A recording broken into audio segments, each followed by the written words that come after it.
대통령 같은 경우 정말 주변에 사람이 최순실마저도 믿을 사람이 아니었다는 생각이 어제 들더라고요. 이게 박 전 대통령 같은 경우 정말 주변에 사람이 최순실마저도 믿을 사람이 아니었다는 생각이 어제 들더라고요. 어떤 의미에서요? 이게 가장 쉽게 박 전 대통령 입장에서 유일하게 풀어나갈 수 있는 건 결국은 최순실이 자기가 덮어쓰는 거거든요. 가져가는 거거든요. 최순실도 그럴 수는 없죠. 지금. 아니 왜 그렇게까지 40년을 옆에서 자기 스스로 특별한 인연이라고 했고 그렇다고 하더라도 대신 형을 살 수는 없죠. 아니 대신 살아난다는 게 아니라 어차피 최순실은 벗어나기 어렵잖아요. 지금 상황은. 그렇다 하더라도 형량을 조금이라도 줄이고 싶죠. 사람이니까. 내가 주도적으로 했다라고만 하면 될 거 아니야. 어차피 공범이니까. 둘 다 안 했다고 하는 거죠 지금. 그러면 답이 안 나오죠. 그럼 중형을 갈 수밖에 없잖아요. 둘 다 중형인 거죠 지금. 그러니까 박 전 대통령이 그런 상황을 깰 수 있는 실현 가능성은 없지만 한 가지 방법이 돌파구가 하나 있어요? 돌파구가 유일한 게 있어요. 뭡니까? 사실 독방에서 합방을 시켜야 돼요. 네. 다 부인하면 뻔하거든요. 결과는. 굉장히 안 좋죠. 사실 네.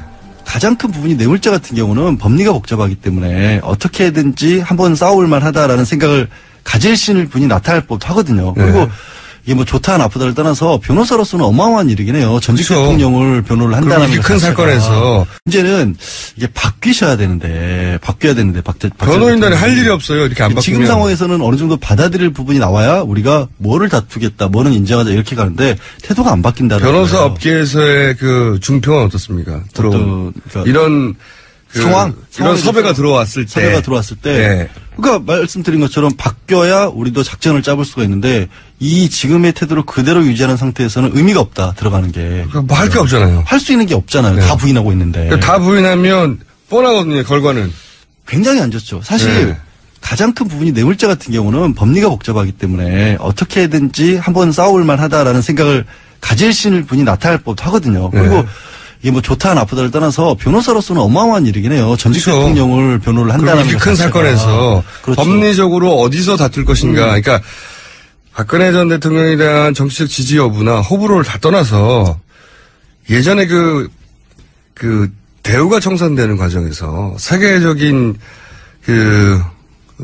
회계 회사들이 그 경험을 쌓으려고 뭐 돈 안 받고도 하겠다고 많이 덤볐었거든요. 그것처럼 해볼 수 있는 경우가 없으니까. 그렇죠. 그것처럼 이렇게 큰 사건에서 변호인 입장에서는 법리적으로 어떻게 방어할 것인가를 구상해 볼 수 있죠. 겪는 것 자체가 큰 경험인데 문제는 그 기회를 아예 안 주는 게 저는 이제 서영희 변호사가 직접적으로 맞는다기보다 일단 옳게고 여성이고 하기 때문에 특별 접견을 하게 되면 하루 종일 만날 수가 있잖아요. 게다가 이제 여성 변호인이고 가족이어서 하지 다른 사람한테 못했던 얘기를 할 수 있잖아요. 그렇죠. 그런 것들을 기대를 해서 서영희 변호사가 들어가면 이게 신호탄이 될 수 있다라고 생각을 했는데 접견도 못한 것 같아요. 만나지도 못한 것 같아서 지금 한 20분 내외 정도만 구치소 안에 들어갔다 나온 유영하 변호사 외에는 안 만난다잖아요. 유영하 변호사하고 윤전추 행정관 두 사람을 그분은 변호사가 아니니까. 변호사도 아닌데 하여튼 오빠라지를 시키고 있다고 하니까 그 부분이 전략의 변화가 전혀 없다. 검찰로서 굉장히 답답한 상황일 것이다라고 보이고요.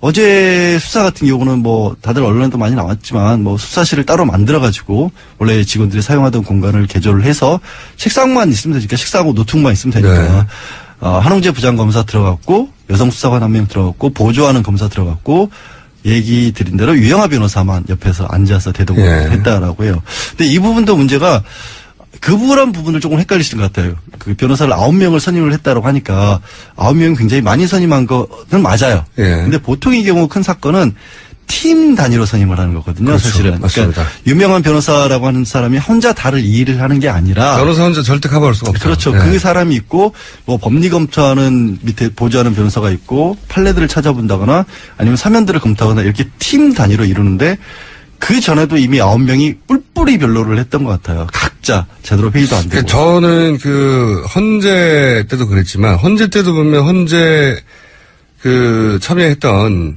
변호인으로 참여했던 분들이 의견이 갈리고. 그렇죠. 마지막 최후 변론할 때 순서 가지고 다투고 그러잖아요. 그렇죠. 뭐 답변서를. 이게 말이 안 되는 거거든요. 변호인단과 함께 일해본 적이 있는 피의자라면. 전문 피의자로서 제가 지난 몇 년간, 6년 가까이. 이게 얼마나 중요한 일인지. 그러니까요. 6년, 7년 가까이 피의자를 계속 이명박 대통령, 박근혜 대통령 하에서 해본 저로서는 도저히 말이 안 되는 상황이다. 한 사람이 진두지휘를 하는 분이 딱 있고 그 밑에서 눈에 보이지 않지만 선임이 있고 움직이는 그런 경우죠. 선임이 있고 변호인단이 어떤 사안을 놓고 왜냐하면 변호인들마다 이런 각도에서 이걸 변호해야 된다. 다 의견이 다르니까요. 그렇죠. 그래서 일종의 집단지성을 이루어야 하는 게 큰 사건에서의 기본인데 그 기본이 안 돼 있다. 그러면서 역할을 분담하죠. 자, 좋다 그러면 선임이 당신은 이쪽 맞고 너는 이쪽 맞고 그러면서 쭉 갈라서 그럼 일사불란해야 되고 의견이 통일되고 한 방향으로 변호하지 않으면 안 되거든요. 당연하죠. 너무 당연한 건데 너무너무 당연한 건데 부분이 이루어지지 않고 있다. 그래서 결국에는 부인하는 쪽만 나오고 있기 때문에 이제는 사실 검찰이 역할이 좀 바뀐 것 같아요. 바뀌어야 할 것 같아요. 뭐냐면 그때도 말씀드렸지만 변호사 가장 큰 업무가 당신이 지금 겪고 있는 사건이 이렇게 쉬운 게 아니다. 내지는 이 부분이 실제로 법적으로 문제가 된다. 이런 것들을 변호사가 먼저 납득을 시키고 아니 변호사가 납득을 못 시키고 있으니까 검찰이 납득시켜야 돼요. 그러니까 검찰이 납득을 시켜야 돼요. 검찰이 원래 변호인단이 하는 일인데 원래 변호인단이 해야 되는데 검찰이 납득을 시키고 공감을 하고 소통을 검찰이 박 전 대통령하고 해서 상황을 빨리 정리를 하지 않으면 이 부분이 굉장히 어려워질 수도 있어요. 게다가 문제는 어제 최순실이 처음으로 이제 형사재판 받았잖아요. 뇌물과 관련해서. 네. 이게 박 전 대통령 같은 경우 정말 주변에 사람이 최순실마저도 믿을 사람이 아니었다는 생각이 어제 들더라고요. 어떤 의미에서요?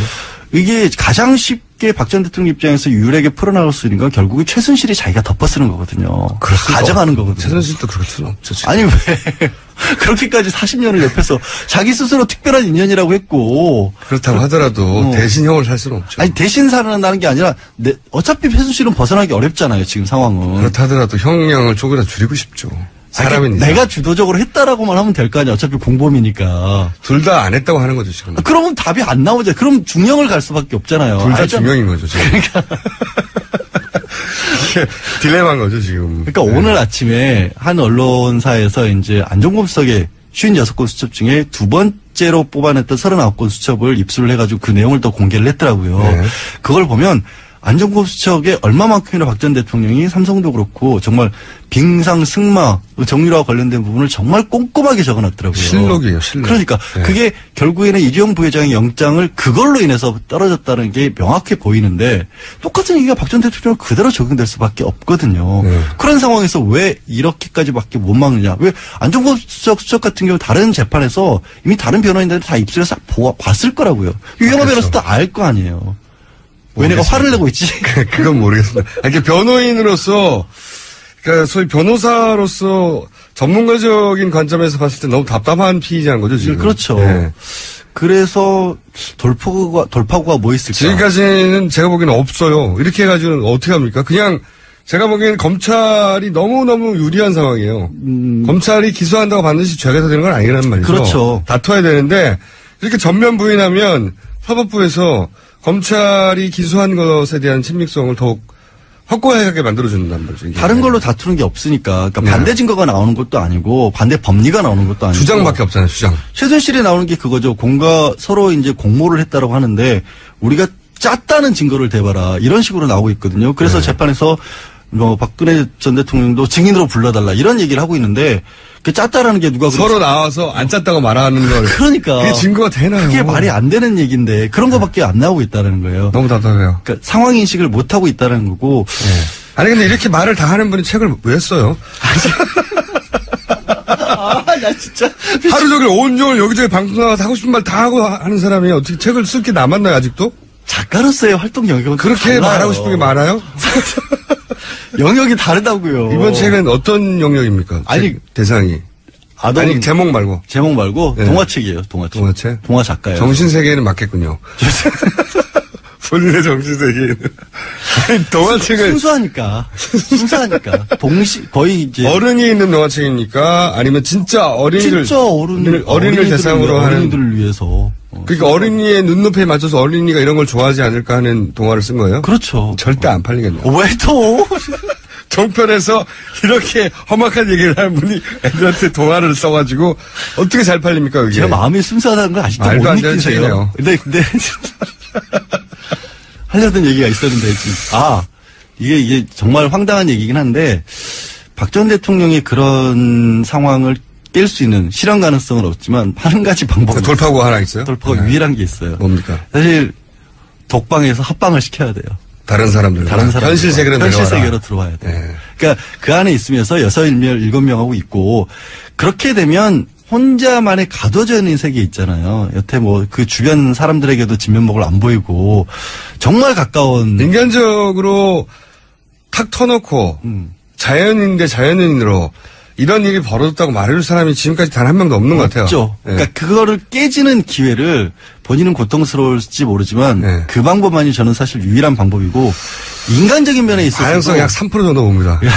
그렇다 하더라도 그렇게 될 가능성은 그래도 네. 그거밖에 없어 보여요. 그러니까 이게 뭐 지금 재판을 받는 과정이어서건 아니면 앞으로 형벌을 만약에 유죄를 받는다라고 하면 형벌을 받는 과정에서건 인간으로서 제대로 본인의 어떤 문제를 깨달을 수 있는 유일한 기회는 그나마 다른 사람들과 섞여 있으면서 생활하는 방법밖에 없을 것이다. 근데 그게 하필 굉장히 특수한 공간인데 그게 되겠어요? 그게 일상 공간도 아니고? 아니 일상 공간이 아니니까 오히려 될 수도 있다고 봐요. 저는 지난번에 그 땅콩 회항 사건 때 네. 그 사람은 같이 있었잖아요. 네. 같이 있었으면서 생각보다 많은 걸 깨달았다. 얼마만큼이나 될지는 모르겠지만 그럴 수 있다고 그럴 봅니다. 수 있다고 봐요. 근데 저는. 그 경우보다 더 극단적인 경우잖아요. 그분이야 물론 재벌이고 만나는 사람도 제약이 있었겠지만 인간적인 관계를 유지하고 있었을 거 아니에요. 다른 그렇죠. 사람들 어느 친구도 정도는. 있고. 근데 이 경우는 그것도 없는 거거든요.